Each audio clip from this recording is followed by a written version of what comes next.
I, Elena Campbell, leaned my elbows on the kitchen island, watching my husband, Robert, sip his morning coffee while our smart speaker gently chimed with today's schedule. Despite being awake for over an hour, I still couldn't mentally organize the day ahead, my thoughts scattered like digital fragments. Honey, don't make any plans for Nathan this weekend, Robert said as he set down his coffee cup beside his tablet displaying architectural blueprints. He's going through a really difficult time since the divorce, he said. I let out a small sigh that carried a weight of frustration. My husband's college friend, Nathan, had separated from his wife 3 months ago and had been gradually inserting himself into our lives ever since. What started as occasional visits had somehow escalated to an almost constant presence, complete with unsolicited help with our home's technology. All right, but I promised Lily I'd take her to check out that new laptop on Saturday, I reminded him. She needs it for her programming project, I added. Can't that wait until Sunday? Robert frowned, his eyes still fixed on his tablet screen. Nathan really needs someone right now. You know how hard it's been for him to find work in the tech sector lately, he said. I was about to respond when I heard footsteps coming down the stairs. Our 15-year-old daughter, Lily, appeared, her honey blonde hair casually pulled back in a ponytail, phone clutched in her hand like an extension of herself. Good morning, Lily said as she opened the refrigerator, barely looking up from her screen. I'll be coding with the tech club after school today, so I'll be home late, she said. I studied my daughter's face with growing concern. Lately, Lily seemed more withdrawn, less enthusiastic about her usual tech projects. Was this just typical teenage behavior, or something more troubling? What time will you be home? I asked, trying to sound casual while feeling a twinge of worry. I'll be home by 6, Lily answered while pouring a glass of orange juice, her eyes darting back to her phone notification. Don't worry, she said. Robert was already heading toward the front door, car keys and tablet in hand. As the owner of a successful architectural design firm, he was always immersed in his latest creative vision. I might be late tonight, he called over his shoulder, already mentally at work. We're finalizing the hospital wing design, he said. As the door closed with a soft click, silence filled the kitchen, just mother and daughter now, surrounded by the subtle hum of our home devices. I treasured these fleeting moments of connection. So, are we still on for laptop shopping Saturday? I asked casually, watching Lily's reaction carefully. Lily's face brightened momentarily, the first genuine smile I had seen in days. Definitely. I've been comparing specs all week. I know exactly which models I want to check out, she said. I smiled, feeling a surge of warmth. Amid my hectic schedule at the tech company where I directed privacy-focused marketing campaigns, these Saturday outings with Lily had become my sanctuary. During the work week, I juggled deadlines, campaign strategies, and team management, but Saturdays belonged exclusively to me and Lily. Dad wants to invite Nathan over on Saturday, but I intend to keep our plans, I assured my daughter, sensing her unease. Our tech shopping date comes first, I said. A shadow seemed to cross Lily's face at the mention of Nathan's name. Then Lily nodded, but she looked like she wanted to say something more.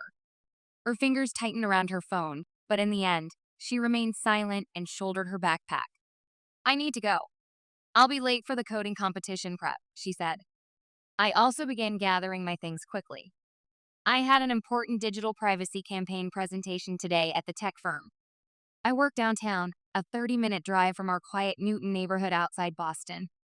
Glancing out the window at our spacious lawn with its smart irrigation system and well-maintained garden, I felt grateful for this life we'd built, even as an inexplicable unease crept along the edges of my contentment. In the evening, when I returned from work, Robert was already in the kitchen, tablet propped up showing design sketches. He seemed to have come home unusually early, and sitting next to him was Nathan, fingers dancing across his own laptop keyboard. Hey, Elena. Nathan smiled weakly, closing his laptop partially. Just stopped by to help Robert with some network security issues for his new office setup. I invited Nathan to dinner, Robert explained, closing his design app. The client meeting got postponed, so I thought it would be nice to catch up. I managed a tired smile as I set down my laptop bag, the weight of my workday still heavy on my shoulders. Well, that's nice. Lily's not home yet. She's at Tech Club, remember? I said. Robert took a beer from the refrigerator and handed one to Nathan without asking. While I began preparing dinner, Nathan launched into his familiar tale of woe, his voice carrying the rehearsed cadence of a story told too many times. She said my obsession with security made her feel suffocated. He sighed dramatically. 12 years of marriage ended because I wanted to protect our digital privacy, he added. I listened silently, chopping vegetables with more force than necessary. My feelings about Nathan had grown increasingly complex. His story never changed, an unfair divorce tale from his perspective with no accountability. I couldn't help thinking there must be another side to his perfect victim narrative. Lily arrived home just as we were setting the table, her laptop bag slung over one shoulder. Nathan? Lily appeared at the entrance, her body visibly tensing. I didn't know you were coming, she said. Last-minute decision, Robert answered, oblivious to his daughter's discomfort. Come on, dinner's ready. You can tell us about your coding competition, he said. At the dinner table, Nathan began talking about his job search woes and his ex-wife's unreasonable demands. Lily remained unusually quiet, pushing food around her plate and keeping her eyes down. I noticed Lily seemed to be deliberately avoiding any interaction with Nathan. How's the Python project coming along? Nathan asked Lily, leaning slightly too close. Fine. Lily answered curtly, then immediately stood up with her plate. I have a coding assignment to finish. I need to work on it in my room, she said. Listening to Lily's hurried footsteps on the stairs, I frowned with deepening concern. My daughter's abrupt exit seemed driven by more than typical teenage moodiness. Don't worry about her, I said to Nathan, though my own unease was growing. She gets pretty intense about her programming projects, I said. After dinner, Robert pulled me aside in the kitchen and spoke in a hushed tone. Could you be a little more supportive of Nathan? He's really struggling to get back on his feet in the tech industry, he said. I looked at my husband's worried face, noting the loyalty that had always defined their friendship since college. I understand he's your friend, but I still plan to keep my Saturday laptop shopping promise with Lily, I said. Of course. Robert placed his hand on her shoulder, squeezing gently. Your tech outings with her are important, he said. I felt momentarily reassured by his words, but somewhere in my mind, warning signals were starting to flash. That night, I peeked into Lily's room to find my daughter apparently asleep, but the subtle glow of a phone quickly hidden under the pillow didn't escape my notice. In the dim light, I could see what looked like tension etched across Lily's face, even in sleep. Several weeks passed, and the first hints of autumn colored the digital calendar notifications on my devices. While preparing for the morning routine, I knocked on Lily's bedroom door, concerned about my daughter's recent behavior changes. Lily, time to get up. Your coding club meets early today, I said to her. With no response, I knocked again, a knot of worry tightening in my stomach. Finally, a faint, okay, filtered through the door.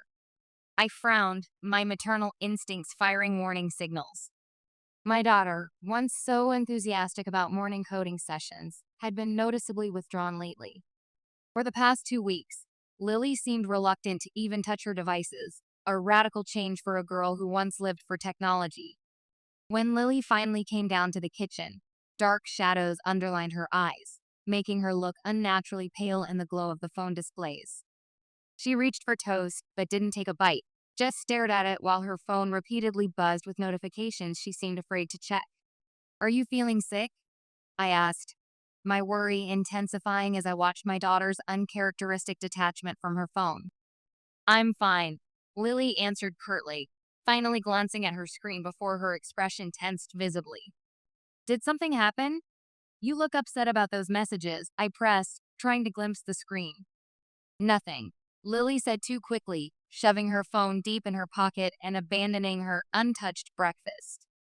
I've got the STEM competition prep session today, so I need to go early, she said. I wanted to push further, but Lily had already grabbed her backpack and was practically running for the door. As it closed behind my daughter, I stood alone in the kitchen, the house automated systems humming around her, amplifying rather than filling the silence. During my workday at the tech company, I found myself repeatedly distracted by thoughts of Lily.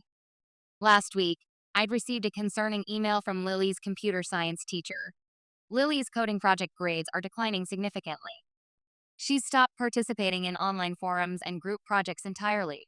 I had shared these concerns with Robert, but he'd barely looked up from his design tablet.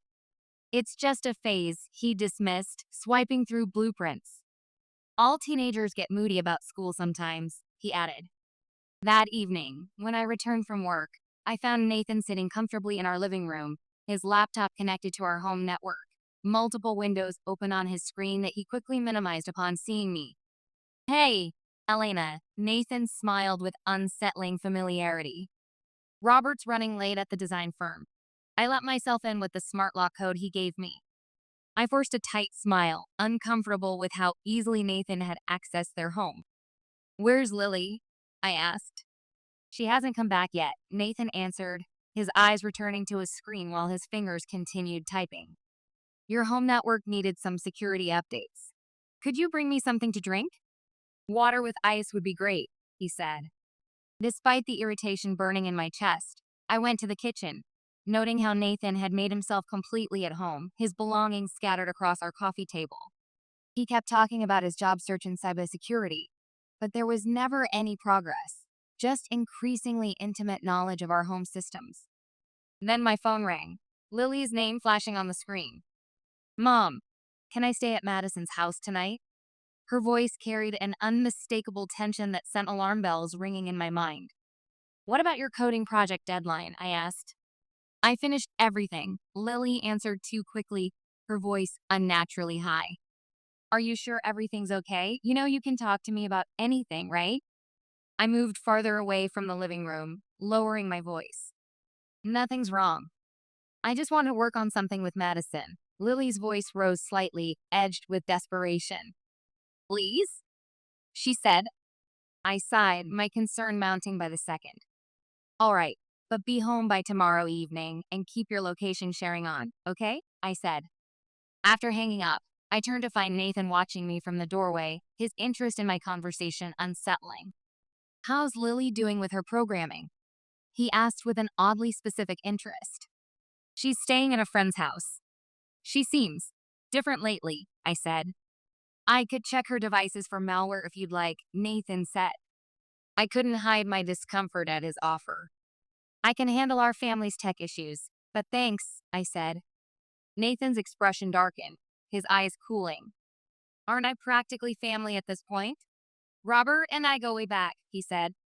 Just as I was formulating a careful response, the front door opened, and Robert walked in, bringing welcome relief to the tense atmosphere. Hey, everyone. Nathan, you're here already? I see you've made yourself comfortable, he said. Nathan's demeanor instantly shifted, his smile returning as he greeted his old friend.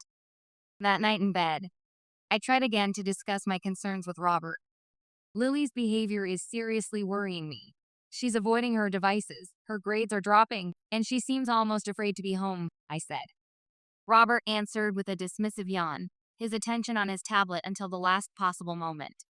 All teenagers go through phases with technology. Remember how we used to shut down our computers to avoid instant messages? He said.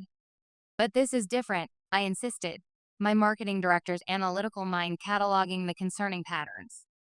She seems genuinely afraid of something digital or someone, I said. You're overthinking this. Robert turned off his tablet and the light simultaneously. Your cybersecurity campaign at work is making you paranoid about everything, he added. The next evening, Lily returned home as promised, but her behavior remained deeply concerning.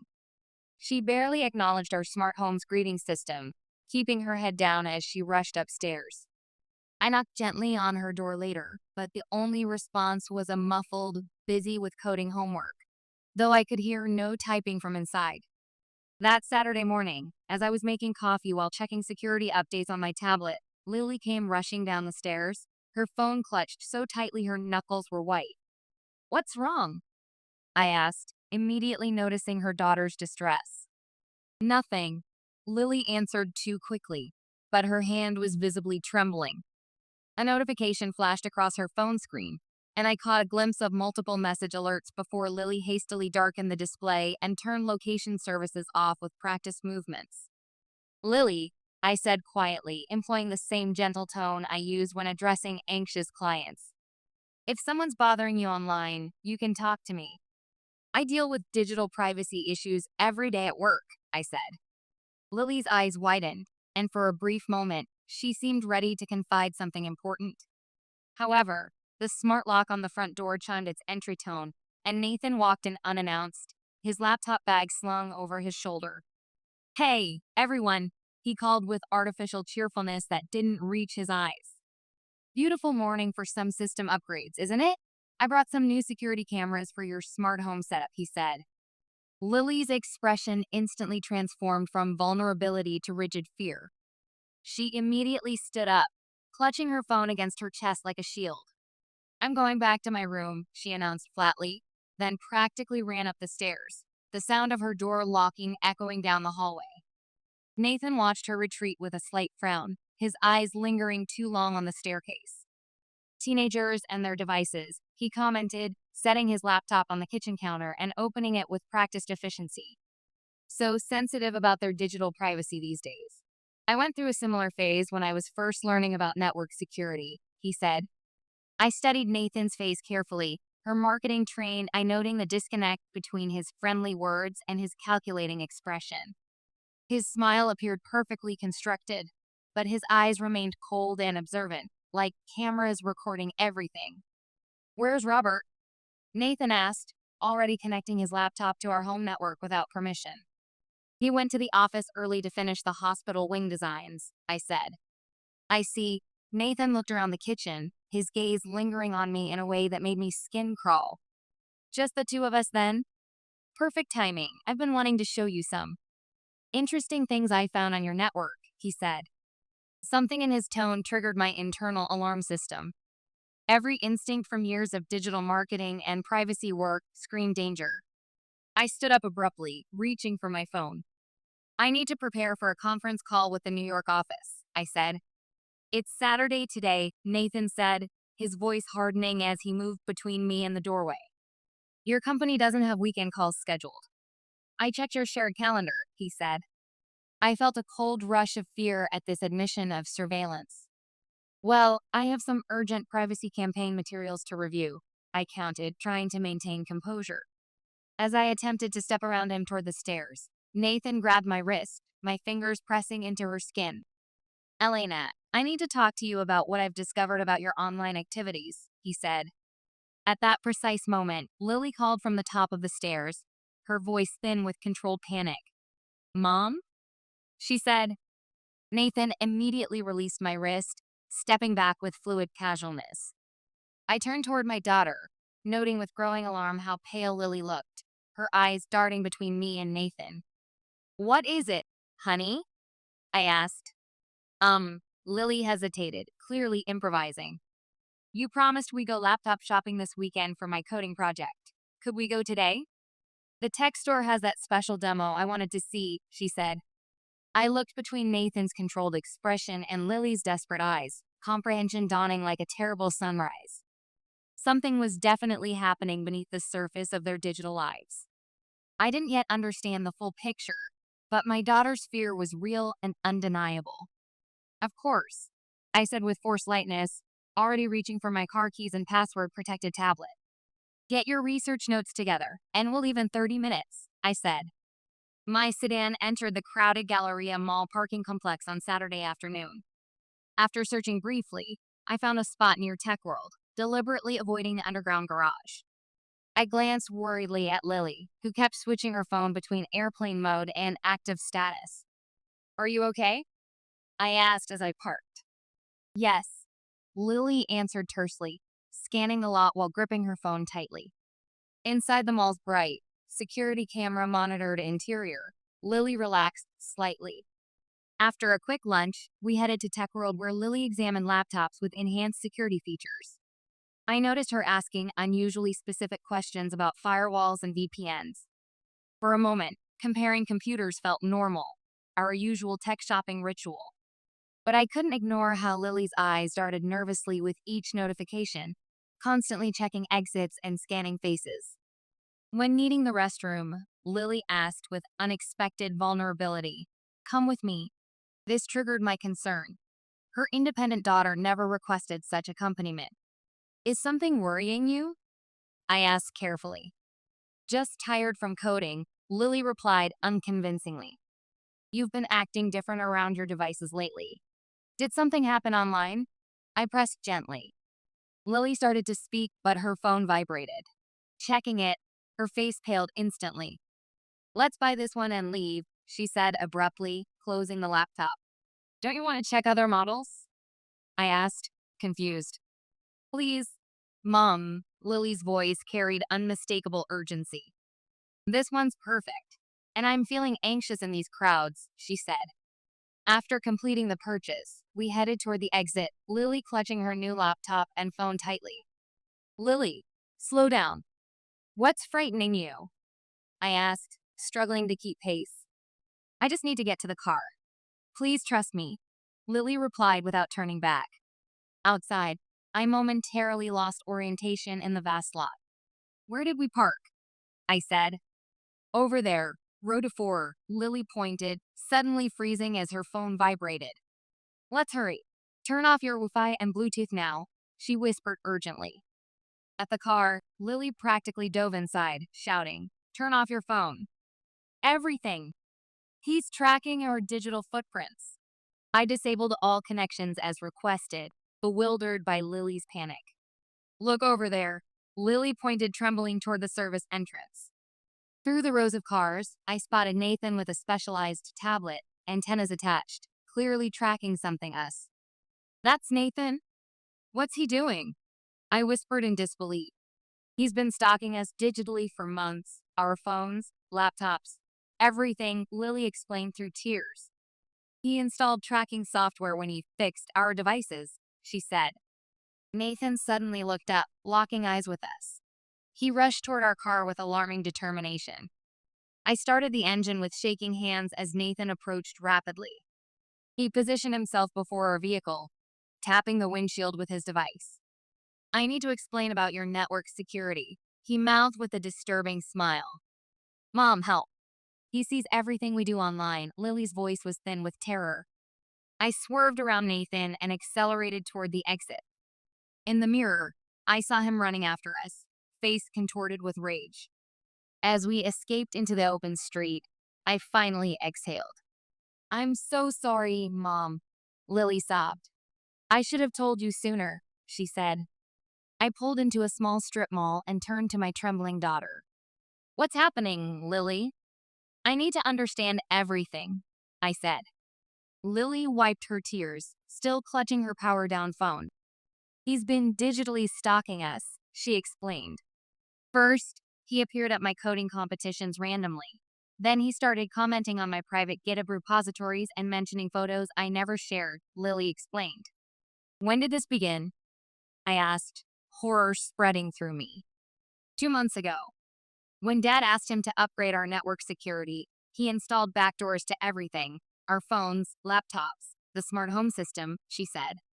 "Why didn't you tell me sooner?" "I wanted to protect Dad," Lily explained sadly. "Nathan said reporting him would destroy their friendship. He told me, 'No one will understand, I'm just keeping you safe.'" "Was he accessing my devices too?" I asked. Lily nodded. "He bragged about monitoring your fascinating data patterns. He seemed obsessed with your digital footprint," she said. Suddenly, Nathan's car screeched to a halt in front of us, blocking our exit. "Mom!" Lily screamed as Nathan approached with a tracking device. I quickly reversed, finding another exit. Nathan ran alongside, pounding on the window. "I'm protecting you," he shouted. "I see all your data. We're connected." I sped away, checking constantly for pursuit. After 20 minutes, I pulled into a busy rest area. "He'll track us when we turn our phones on," Lily whispered. "No, he won't," I stated firmly. "I'm calling cybercrimes right now," I said. She called the police, explaining the digital stalking situation professionally. Then I contacted Robert, who struggled to accept the truth. This isn't a misunderstanding, I insisted. He's monitoring our entire digital lives. Lily is terrified. But he's my oldest friend. Robert's voice cracked. And Lily is your daughter, I counted. You must choose your friendship or your family's safety. After a long silence, Robert finally made his decision. I understand. I'm coming right away. I comforted Lily, who apologized for keeping secrets. You did nothing wrong. From now on, we face digital issues together. We're family, I said.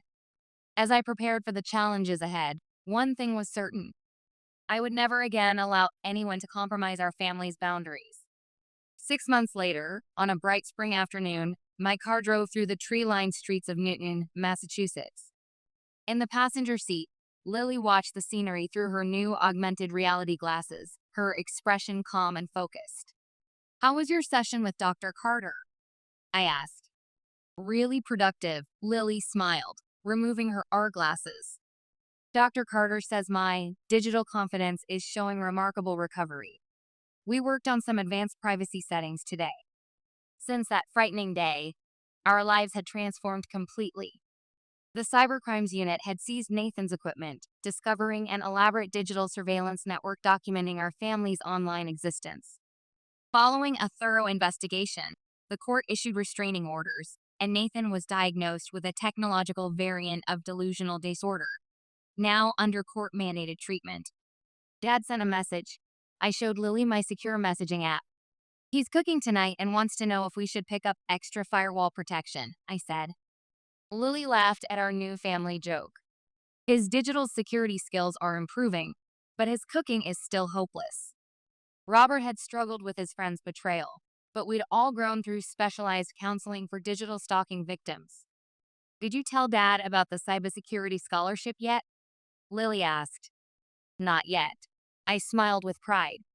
I thought we could share the news together tonight, I said. Lily had been accepted into a prestigious program for ethical hacking and digital privacy. I want to help people understand and protect their digital boundaries, she had explained. As we pulled into Tech World parking lot, the same mall from 6 months ago, Lily checked our shopping list without anxiety. We're parking in the open lot this time, I noted, choosing a spot near security cameras. I'm not afraid of digital footprints anymore. I just understand how to control them now, Lily said with newfound confidence. That's exactly right. True digital citizenship means understanding boundaries while supporting each other through modern complexities. We entered the mall with matching strides. I was proud of how my daughter had transformed trauma into empowerment. Where should we start our tech shopping? I asked, genuinely relaxed. Let's check out the new security software first, Lily suggested brightly. We have all the time in the world to browse, right? Lily asked. I nodded, watching my daughter move confidently through the store. In this interconnected age, we'd learn the most important lesson. True security came from family bonds stronger than any network.